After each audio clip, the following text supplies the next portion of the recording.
Vous êtes-vous déjà demandé pourquoi nous nous sentons si souvent dépassés, frustrés, voire paralysés face aux difficultés de la vie? Cela vient en grande partie d'une tentative constante de contrôler l'incontrôlable. Et c'est là qu'intervient la première vérité difficile. Le contrôle est limité. Accepter cette réalité n'est pas une faiblesse, mais l'une des plus grandes forces que vous puissiez développer. Dans le stoïcisme, il existe une idée centrale, appelée la dichotomie du contrôle.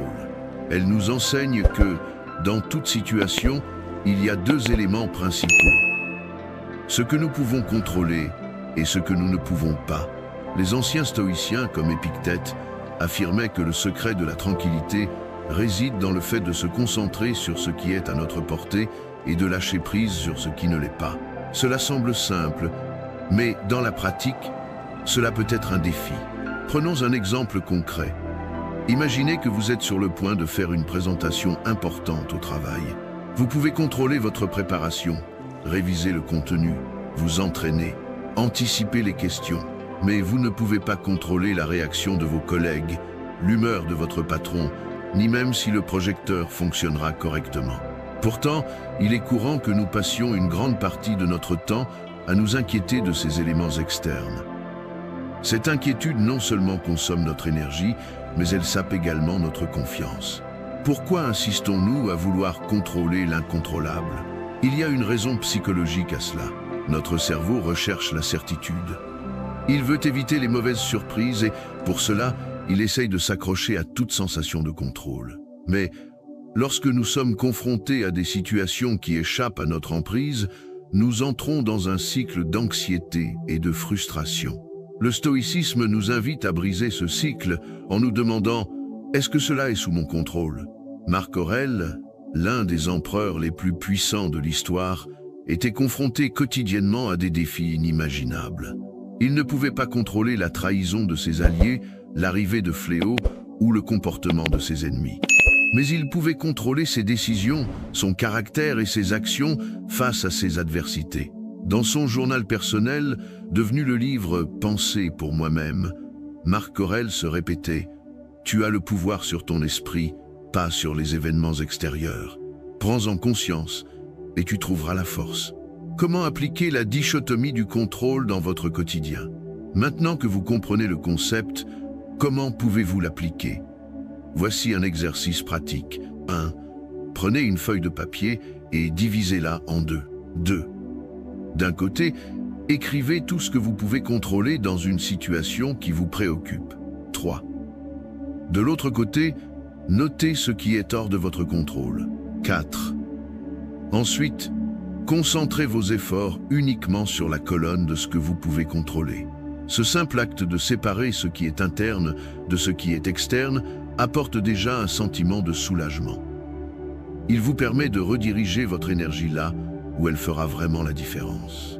En intériorisant cette vérité, vous commencez à percevoir un changement significatif dans la façon dont vous abordez les défis. Imaginez vivre sans passer des heures à penser à ce que les gens vont dire, sans perdre le sommeil à cause de scénarios qui ne se produiront peu, être jamais. Au lieu de cela, vous consacrez votre attention à ce qui est à votre portée, comme améliorer vos compétences, renforcer vos relations et construire votre résilience. Cette pratique renforce également votre confiance. Après tout, en vous concentrant sur ce que vous pouvez contrôler, vous augmentez la probabilité de succès dans les domaines qui comptent vraiment. Et même lorsque les choses ne se passent pas comme prévu, vous savez que vous avez fait tout ce que vous pouviez. La vérité difficile, mais libératrice. Reconnaître que le contrôle est limité peut sembler inconfortable au début. Après tout, cela signifie accepter que beaucoup de choses dans la vie échappent à notre emprise. Mais cette acceptation est libératrice. Lorsque vous cessez de lutter contre l'incontrôlable, vous ouvrez l'espace pour que la sérénité et la confiance s'épanouissent. Et c'est là que nous entrons en transition vers la prochaine vérité difficile. Car si accepter ce que nous ne pouvons pas contrôler est la première étape, comprendre que l'échec n'est pas la fin, mais le début sera la prochaine étape de ce voyage. Après tout, ce que nous faisons des adversités que nous rencontrons détermine jusqu'où nous pouvons aller. Combien de fois avez-vous renoncé à essayer quelque chose par peur de l'échec? Peu, Était-ce une idée d'entreprise, une opportunité au travail ou même une nouvelle relation? La peur de se tromper, de ne pas être à la hauteur ou de faire face à la désapprobation des autres nous paralyse. Mais si je vous disais que chaque échec est en fait une invitation déguisée à grandir, c'est la deuxième vérité difficile que nous devons comprendre. L'échec n'est pas la fin, mais le début. Dans le stoïcisme, les défis, les difficultés et, oui, les erreurs sont considérées comme des opportunités. Sénèque, l'un des plus grands penseurs stoïciens, disait « Les difficultés renforcent l'esprit, tout comme le travail rend le corps plus fort. » Pour les stoïciens, l'échec n'est pas une tragédie, c'est un test. Un moment où nous pouvons choisir entre abandonner ou apprendre, entre nous lamenter ou évoluer. La peur de l'échec ne naît pas avec nous. Elle se construit tout au long de la vie. Dès notre plus jeune âge, on nous enseigne que l'erreur est quelque chose à éviter à tout prix. À l'école, se tromper signifie obtenir une mauvaise note. Au travail, cela peut signifier perdre une promotion. Et dans la vie personnelle, nous associons souvent l'échec à la honte ou à l'humiliation. Mais si nous analysons les histoires de succès à travers l'histoire, nous remarquerons un schéma curieux. Les personnes les plus prospères ont échoué et beaucoup échoué. Thomas Edison, l'inventeur de l'ampoule électrique, en est un exemple classique. Il a échoué des milliers de fois avant d'atteindre le résultat qui allait changer le monde. Interrogé sur ses erreurs, il a répondu « Je n'ai pas échoué. J'ai juste découvert 10 façons qui ne fonctionnent pas. » Cette réponse d'Edison n'est pas seulement une démonstration de résilience. C'est une mentalité stoïcienne en action. Pour lui, chaque tentative infructueuse était une leçon, un pas de plus vers le succès. Au cœur du stoïcisme, il y a une croyance fondamentale. Les difficultés ne nous définissent pas, mais plutôt la façon dont nous y réagissons. Épictète, un esclave devenu philosophe, a vécu une vie pleine d'adversité. Il disait « Les circonstances ne font pas l'homme, elles ne font que le révéler. Imaginez un bloc de marbre brut, seul, il n'est qu'une pierre sans forme. Mais entre les mains d'un sculpteur habile et par des coups précis et répétés, il se transforme en un chef d'œuvre. Ainsi en est-il de la vie. Chaque échec, chaque faux pas, chaque coup nous sculpte, révélant notre potentiel le plus élevé. Comment redéfinir la peur de l'échec? La clé pour surmonter la peur de l'échec réside dans la façon dont nous interprétons nos expériences. Voici un exercice pratique que vous pouvez commencer dès maintenant. 1. Souvenez-vous d'une erreur du passé. Cela peut être quelque chose qui vous dérange encore, quelque chose que vous préféreriez oublier. 2. Réfléchissez à ce que vous avez appris de cette expérience. Était-ce une leçon de patience, une compétence que vous avez développée ou même une relation qui s'est renforcée par la... 3. Notez ces apprentissages. Mettez-les sur papier. Cela transforme l'échec en quelque chose de tangible, en une source de valeur. 4. Visualisez comment vous utiliserez ces leçons à l'avenir. Chaque apprentissage est un outil que vous pouvez emporter avec vous. Ce simple exercice change complètement la façon dont nous voyons l'échec. Il cesse d'être un obstacle et devient une étape. Explorons d'autres exemples inspirants. Saviez-vous que J.K. Rowling, l'auteur de Harry Potter, a été rejeté par 12 maisons d'édition avant de pouvoir publier son premier livre? Ou que Steve Jobs, cofondateur d'Apple, a été licencié de sa propre entreprise avant d'y revenir et de la transformer en l'une des plus grandes au monde? Ces histoires ont quelque chose en commun. Dans chaque échec, ces individus ont trouvé une opportunité d'apprentissage et de croissance. Ils n'ont pas laissé les revers les définir. Au lieu de cela, ils ont utilisé ces expériences comme carburant pour réaliser quelque chose d'encore plus grand. Et si vous pouviez faire de même, lorsque vous acceptez que l'échec fait partie du processus, quelque chose d'incroyable se produit. Vous cessez de voir l'erreur comme une sentence finale et vous commencez à la considérer comme une étape nécessaire. Cela ne signifie pas que ce sera facile. Chaque faux pas peut encore être douloureux, mais il est désormais accompagné d'un but. La prochaine fois que la peur de l'échec surgira, souvenez-vous de ceci, tout grand succès porte en lui une série d'échecs. Et chacun d'eux a été une brique dans la construction de ce résultat. En redéfinissant l'échec, vous vous préparez à faire face au prochain défi, la peur du jugement.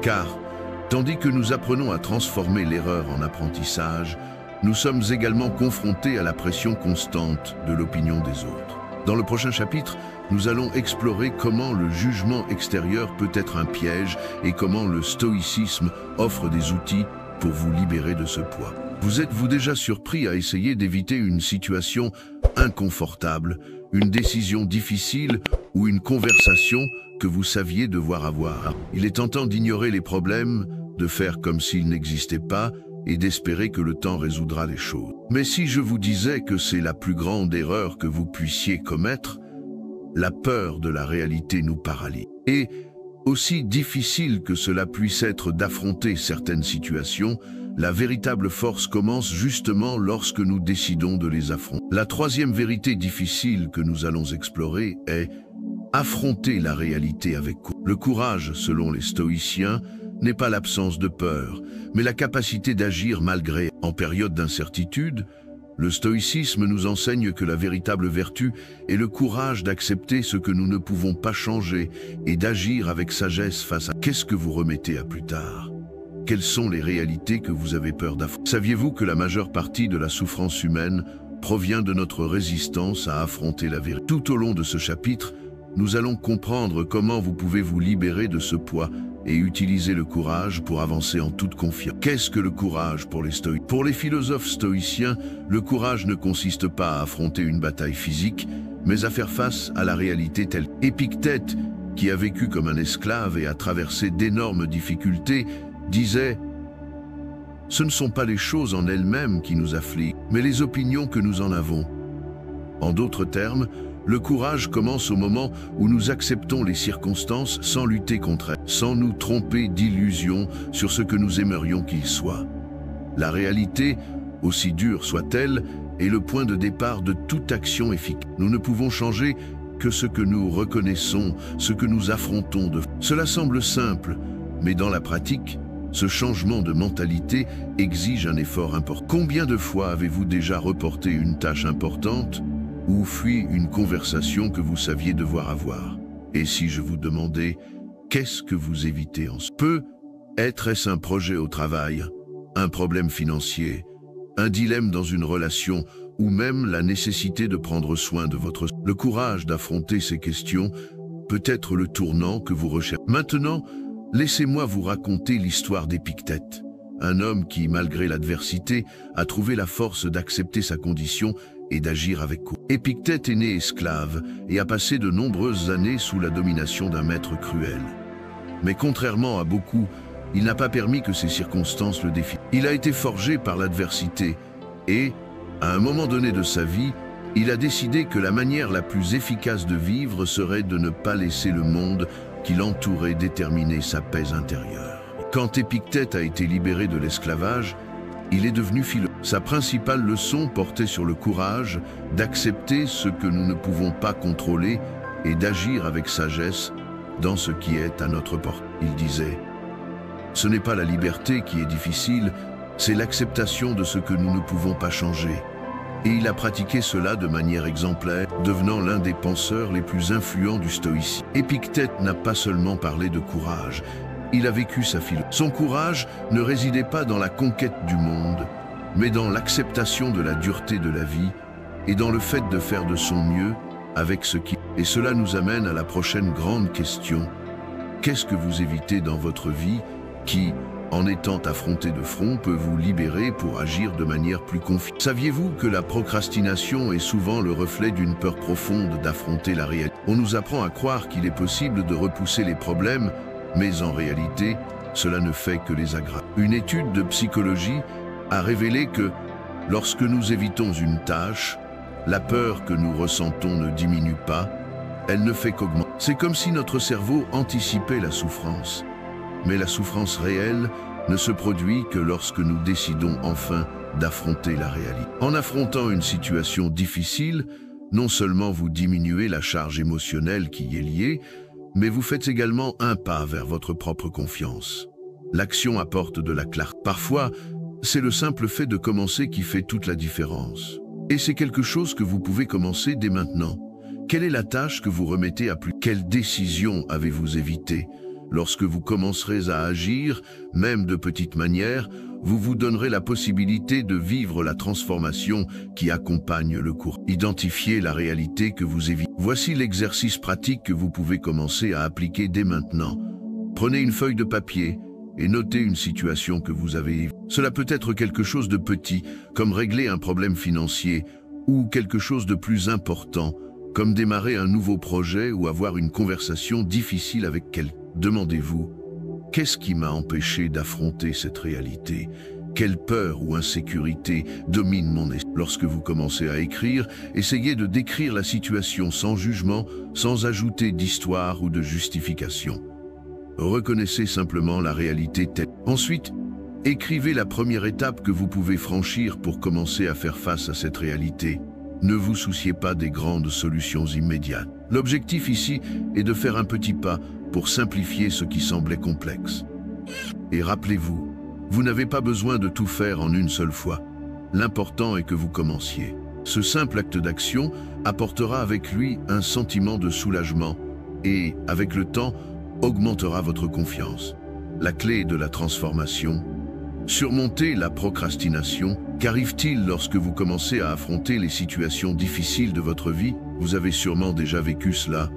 Après avoir pris votre courage à deux mains pour agir, vous ressentez une légèreté, comme si vous vous étiez débarrassé d'un poids. Ce n'est pas qu'une simple sensation passagère, c'est une véritable transformation. Car la procrastination est, en essence, une tentative d'éviter la douleur. Mais en acceptant et en affrontant les difficultés, vous vous libérez de la souffrance supplémentaire qu'engendre le fait de remettre à plus. Le courage d'agir transforme votre esprit et votre approche de la vie. Vous commencez à réaliser que, en fait, la réalité n'est pas aussi effrayante que vous l'imaginiez. Maintenant que nous avons vu comment le courage d'affronter la réalité peut libérer une nouvelle force dans nos vies, une question importante se pose. Comment réagissez-vous lorsque les adversités sont externes et échappent à votre contrôle? Explorons comment la véritable force ne vient pas de la maîtrise du monde qui nous entoure, mais de la maîtrise de notre réponse à ce monde. Et c'est un enseignement fondamental du stoïcisme. Ne manquez pas la suite, car ce que vous allez apprendre sera la clé pour traverser les crises sans perdre votre sérénité. Vous êtes-vous déjà senti comme si vous viviez dans un tourbillon constant? La pression des délais au travail, les défis personnels, les nouvelles alarmantes du monde entier. La sensation que les forces extérieures vous poussent constamment à bout? Peut-être avez-vous été affecté par les turbulences politiques en France ou par les crises économiques mondiales qui engendrent un cycle sans fin d'incertitude. Comment garder son calme quand tout autour de vous semble s'effondrer? La quatrième vérité difficile que nous allons explorer, cultiver la sérénité au milieu du chaos. Le concept central du stoïcisme ici est simple, mais puissant. La tranquillité vient d'un esprit discipliné. Cela ne signifie pas que nous devons nous isoler des difficultés, mais plutôt apprendre à contrôler notre réaction face à celles-ci. En période de pression constante, la véritable force réside dans la capacité à garder son calme, quelles que soient les circonstances. Il ne s'agit pas d'être indifférente à la souffrance, mais d'être capable de la traverser sans perdre le contrôle de notre esprit.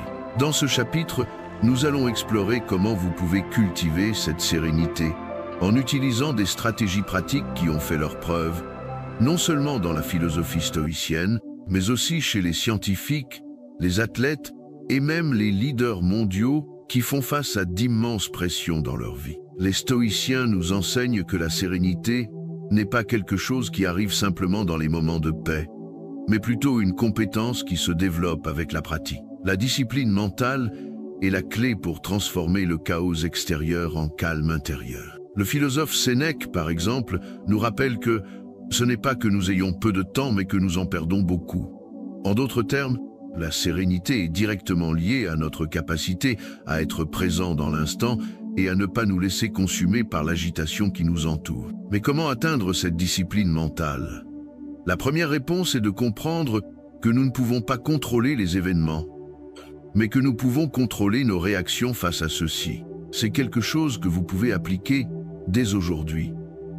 Comment réagissez-vous aux adversités de votre quotidien? Vous perdez-vous dans les détails et les émotions négatives Ou parvenez-vous à prendre du recul et à observer la situation plus clairement? La véritable sérénité naît lorsque nous parvenons, de manière active, à nous détacher du stress et de la pression extérieure. Un exemple de la manière de cultiver la sérénité nous vient du monde des athlètes de haut niveau, qui sont constamment mis au défi de garder leur calme sous pression. Imaginez un joueur de tennis en finale d'un grand chelem, avec la foule qui crie et le temps qui défile contre lui. Ce qui fait qu'un athlète se démarque dans ces moments, c'est sa capacité à respirer profondément, à ralentir ses pensées et à se concentrer sur ce qu'il peut contrôler. Sa respiration, ses mouvements, sa concentration. L'une des techniques les plus efficaces utilisées par les athlètes est la respiration contrôlée, qui peut être utilisée pour réduire l'anxiété et rétablir la sérénité dans les moments de forte pression. Lorsque le stress menace de prendre le dessus, la simple pratique d'inspirer profondément pendant 4 secondes, de retenir sa respiration pendant 4 secondes, puis d'expirer lentement pendant 4 secondes peut aider à rétablir l'équilibre. Cela active le système nerveux parasympathique, qui est responsable de l'apaisement du corps, réduisant ainsi les effets du stress. Imaginez maintenant que vous appliquez cette technique dans votre propre vie. Vous faites face à une échéance au travail, vous gérez une situation difficile dans votre famille ou même vous traversez des périodes turbulentes sur la scène politique française, où l'incertitude semble être la seule constante. Lorsque les pressions deviennent intenses, s'arrêter un instant et faire 3 à 5 cycles de respiration profonde peut apporter une sensation immédiate de clarté et de contrôle. Mais que pouvez-vous faire pour vous préparer encore plus au chaos? La réponse pourrait résider dans la technique de la visualisation négative, qui a été popularisée par les stoïciens, notamment par... Cette pratique consiste à anticiper mentalement les défis et les difficultés que vous pourriez rencontrer, afin que, lorsqu'ils se produisent réellement, vous soyez déjà préparé à les gérer avec plus de sérénité. Au lieu d'éviter la possibilité d'échec ou de crise, la visualisation négative nous enseigne à imaginer ces situations de manière concrète. Le stoïcisme propose que nous nous imaginions en train de perdre ce que nous aimons le plus, que ce soit un emploi, une amitié ou même notre santé, afin que nous puissions développer la perspective. Si le pire arrive, nous pouvons toujours maintenir notre paix intérieure. Cette pratique peut sembler contre-intuitive, mais elle renforce réellement votre esprit.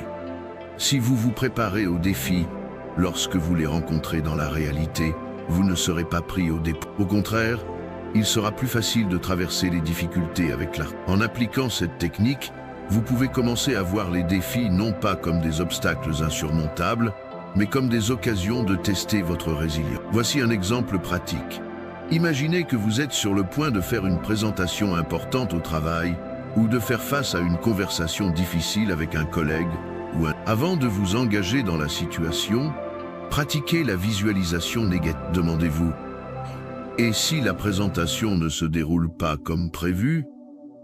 Et si je commets une erreur ou que j'oublie ce que je dois? En acceptant que le pire puisse arriver, vous commencez à réduire la peur de... Cette préparation mentale vous aide à agir avec plus de confiance, car, au fond, vous savez que la situation n'est pas aussi catastrophique que votre esprit l'a initialement subi. C'est un stratagème mental puissant.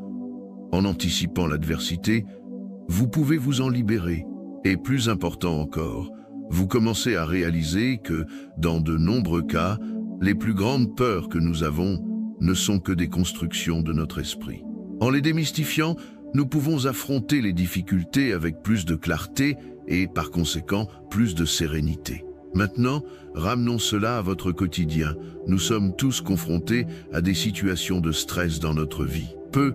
Êtes-vous en train de gérer une crise au travail, la pression des attentes sociales ou le chaos de la vie quotidienne? Comment pouvez-vous appliquer ces stratégies de sérénité pour traverser ces difficultés?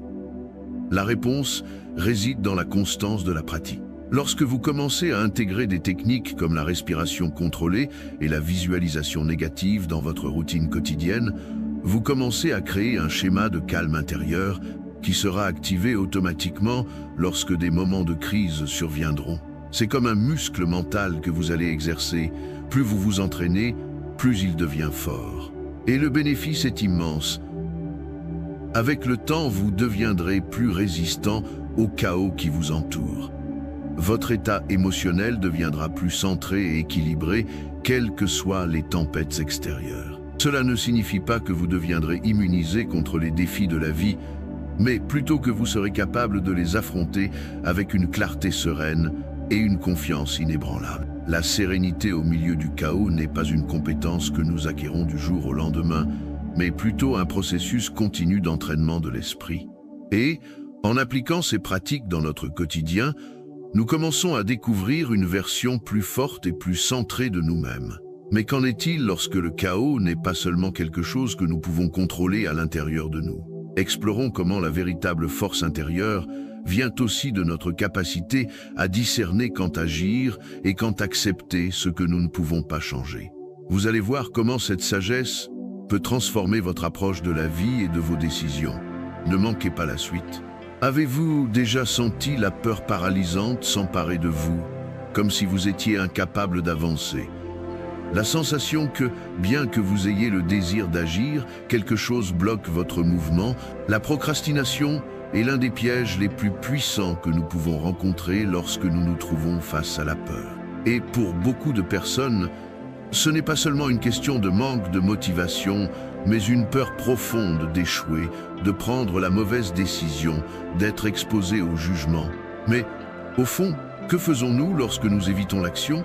Nous ne faisons qu'alimenter la peur elle-même. Dans ce chapitre, nous allons apprendre que la véritable confiance ne vient pas avant l'action, mais se construit à travers elle. La cinquième vérité difficile que nous allons explorer est « L'action est la meilleure réponse à la peur ». Lorsque vous agissez, aussi simple soit le pas, vous commencez à dissoudre la peur. Elle n'a plus de pouvoir sur vous. Et, contrairement à ce que beaucoup pensent, la confiance ne découle pas d'un état de préparation idéal ou d'un moment de certitude totale. Elle se construit lorsque vous vous mettez au défi d'agir, même lorsque vous êtes incertain. Le courage n'est pas l'absence de peur, mais la capacité d'agir malgré elle.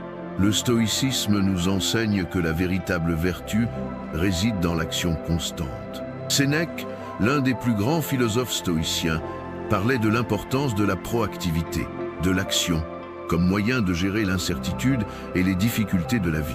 Selon lui, la vie est imprévisible et pleine d'obstacles, mais cela ne doit pas nous empêcher d'agir. Dans ses lettres, Sénèque abordait souvent comment la procrastination est l'un des plus grands ennemis de la paix intérieure et de la confiance.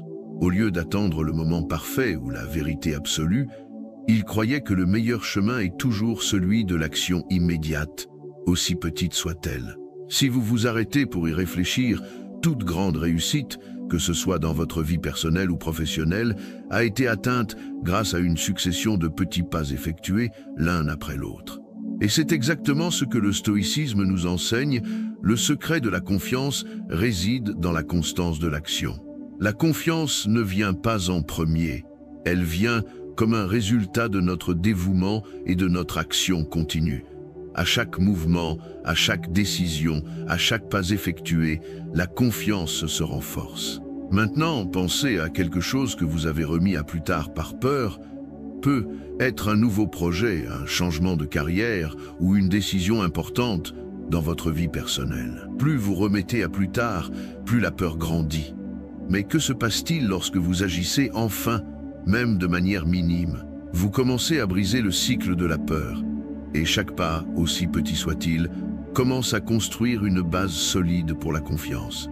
L'histoire de Sénèque, un homme qui a vécu à une époque de grande instabilité politique et personnelle, est l'une des plus inspirantes lorsque nous parlons de transformer l'incertitude en action. Sénèque, un philosophe romain, a vécu sous l'empire de Néron, un dirigeant imprévisible et dangereux. Même au milieu de tant d'incertitudes et de risques, Sénèque ne s'est pas paralysé. Il a utilisé la philosophie stoïcienne comme un outil pour transformer la peur de l'incertitude en action délibérée. Il comprenait qu'au lieu de rester paralysé, la réponse la plus efficace était d'agir en accord avec ce qui était à sa portée, conformément à ses principes. Un exemple fascinant en est sa capacité à gérer la politique perfide de son époque. Lorsqu'il était confronté à des moments de danger imminent et à des défis personnels, Sénèque ne cédait pas à la peur. Au lieu de cela, il cherchait des moyens d'agir conformément à la raison et à la vertu. Il croyait que l'acte de prendre des décisions rationnelles, même en temps de crise, était la manière de renforcer la confiance et la sérénité. Bien sûr, Sénèque n'était pas exempt d'erreurs, mais il comprenait que l'acte de prendre des décisions et d'aller de l'avant lui permettait d'apprendre et de grandir. Il savait que, s'il restait paralysé par la peur, il ne pourrait pas accomplir son objectif de vivre une vie de vertu et de sagesse. Alors, au lieu d'attendre une solution parfaite ou une circonstance idéale, il faisait le premier pas, et cela suffisait à débloquer un chemin plus clair. Maintenant, parlons d'un exercice pratique que vous pouvez utiliser pour commencer à agir, même lorsque la peur est présente. Au lieu d'essayer de faire des bonds gigantesques d'un seul coup, la clé est d'établir des objectifs petits et réalisables. Cela ne signifie pas que vous ne devez pas rêver grand, mais plutôt que vous devez commencer par quelque chose de plus simple, quelque chose qui ne semble pas aussi effrayant. Par exemple, si vous avez peur de changer de carrière, au lieu d'essayer de changer d'emploi immédiatement, commencez par un objectif plus petit. Faites des recherches sur un nouveau domaine d'intérêt, connectez-vous avec quelqu'un qui travaille déjà dans ce domaine ou suivez un cours d'introduction. En faisant ces petits pas, vous commencez à construire la confiance. Chaque petit succès générera plus de motivation pour le prochain pas. Ce processus de micro-action peut être appliqué dans tous les domaines de votre vie, dans vos relations, dans votre développement personnel, dans vos projets professionnels. Le secret est d'agir, même de manière minime. Lorsque vous commencez à agir, la confiance se manifeste et la peur commence à perdre sa force. Maintenant, imaginez-vous en train de vivre une vie où chaque jour vous posez une action, aussi petite soit-elle. La confiance commence à grandir même sans que vous vous en rendiez compte. À la fin d'un mois, vous regarderez en arrière et vous réaliserez à quel point vous avez progressé. Et la confiance se sera renforcée à chaque pas effectué. Mais le plus important est que vous aurez surmonté la peur qui vous paralysait initialement, et cette peur se transformera en un carburant pour continuer à avancer. Chaque action, même apparemment insignifiante, contribue à la construction de la confiance. La sensation de progresser, d'être maître de vos décisions, est ce qui alimentera votre confiance pour faire le prochain pas, et le suivant, jusqu'à ce que vous atteigniez vos plus grands objectifs. Ce que vous réalisez maintenant, c'est que la confiance n'est pas une destination, mais un voyage construit au fil du temps. Et la seule manière de réellement avancer dans ce voyage est d'agir. L'action est la clé qui déverrouille la confiance et la sérénité que vous recherchez tant. Vous avez déjà fait le premier pas aujourd'hui en lançant cette vidéo, mais ne vous arrêtez pas là. La véritable croissance vient lorsque vous continuez, lorsque vous vous engagez dans une action continue. Dans le prochain chapitre, nous allons explorer comment la sagesse du stoïcisme peut être appliquée non seulement au moment de crise, mais aussi au quotidien, et créant ainsi une vie plus alignée avec vos valeurs et avec la sérénité que vous méritez. Ne manquez pas ça. En continuant, vous découvrirez comment maintenir la constance et renforcer encore plus votre esprit face aux défis à venir. Restez avec nous. Nous arrivons à la fin d'un autre chapitre de votre parcours. Mais, avant de conclure, il est important de réfléchir à quelque chose de fondamental. Ce que vous avez appris ici n'est pas seulement à absorber, mais à vivre. Chacune des 5 vérités que nous avons explorées, l'échec n'est pas la fin, mais le début. Affrontez la réalité avec courage. Cultivez la sérénité au milieu du chaos. L'action est la meilleure réponse à la peur. Et bien sûr, la vérité qui nous a amenés jusqu'ici, la confiance vient de la pratique quotidienne, sont des leçons qui peuvent transformer complètement la façon dont vous gérez la pression, la peur et les défis. Ces 5 vérités ne sont pas seulement des concepts abstraits, ce sont des principes qui, lorsqu'ils sont appliqués de manière constante, peuvent changer votre vie. Avez-vous déjà pensé qu'au cours de cette vidéo, vous n'étiez pas seulement un spectateur, mais quelqu'un qui, en absorbant ces enseignements, a acquis le pouvoir de transformer sa réalité? Lorsque nous disons que l'échec n'est pas la fin, mais le début, nous vous invitons à changer de perspective sur l'erreur. L'erreur n'est pas un obstacle, mais une opportunité. Chaque erreur est une chance d'apprendre, de grandir et d'aller de l'avant plus fort. En affrontant la réalité avec courage, nous vous mettons au défi d'arrêter de vous cacher, de regarder vos peurs en face et d'agir. Le vrai courage n'est pas d'attendre que la peur passe, mais d'agir malgré elle. Lorsque nous parlons de cultiver la sérénité au milieu du chaos, nous suggérons que vous appreniez à calmer votre esprit même en période de turbulence. La tranquillité n'est pas un luxe, c'est une pratique quotidienne. Vous avez déjà commencé à faire ce pas ici aujourd'hui. L'idée que l'action est la meilleure réponse à la peur nous rappelle que la paralysie ne fait que renforcer la peur, tandis que l'action diminue sa force. Il n'y a pas de confiance sans action, et l'action commence par de petits pas.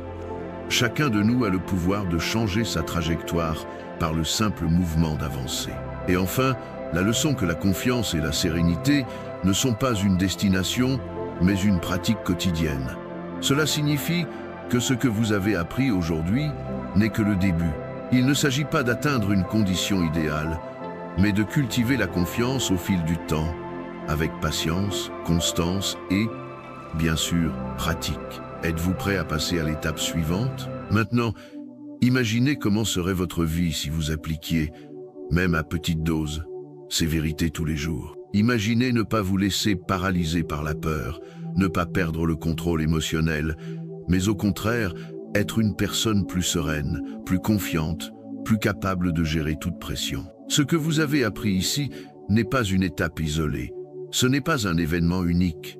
Ce voyage ne se termine pas maintenant, à la fin de cette vidéo. En fait, il ne fait que commencer. En appliquant ces principes tous les jours, vous construirez votre confiance, un pas à la fois, et lorsque vous regarderez en arrière, vous verrez que rien n'est impossible. Tous les défis peuvent être surmontés, et le meilleur de tout, vous avez déjà tous dont vous avez besoin en vous pour aller de l'avant. Maintenant, je veux que vous fassiez un choix conscient. Choisissez l'une des vérités qui a le plus résonné en vous et commencez à l'appliquer dans votre vie dès aujourd'hui. Il peut s'agir d'un simple exercice de réflexion sur une erreur passée ou d'une petite action que vous reportez depuis un certain temps. Peu importe l'état, l'important est que vous commenciez maintenant. Appel à l'action. Le chemin est à votre portée. Alors, je vous le demande, êtes-vous prêt à faire la différence dans votre vie maintenant? N'attendez plus. Mettez en pratique dès aujourd'hui ce que vous avez appris. Commencez par de petits pas et soyez surpris de la force que vous allez découvrir en vous. La confiance ne viendra pas seulement des mots que vous avez entendus ici, mais de l'action que vous entreprendrez à partir de maintenant. Profitez-en également pour partager ces leçons avec vos amis et votre famille. Si vous les avez trouvées utiles, imaginez comment ils peuvent également bénéficier de ces connaissances. Ne laissez pas ce voyage être le vôtre seul. Partagez, commentez et aidez d'autres personnes à trouver la sérénité et la confiance qu'elles méritent. Et, pour continuer votre parcours d'apprentissage, je vous invite à regarder la prochaine vidéo de la chaîne. Dans celle-ci, nous approfondirons encore davantage les enseignements du stoïcisme et comment vous pouvez appliquer ces principes dans votre vie quotidienne pour créer une vie encore plus alignée avec vos valeurs. Cliquez ici sur le lien qui apparaîtra à l'écran pour regarder. Vous avez fait le premier pas, mais rappelez-vous, la confiance et la sérénité ne sont pas une destination, mais une pratique constante. Il ne s'agit pas d'être parfait, mais de rester engagé dans le processus. Alors, ne laissez pas la vidéo se terminer ici. Continuez votre voyage. Les meilleurs moments sont encore à venir. Merci d'être ici, d'investir dans votre croissance, d'avoir fait ce choix. Vous êtes capable de plus que vous ne l'imaginez. Et cette vidéo n'était que le début d'une grande transformation.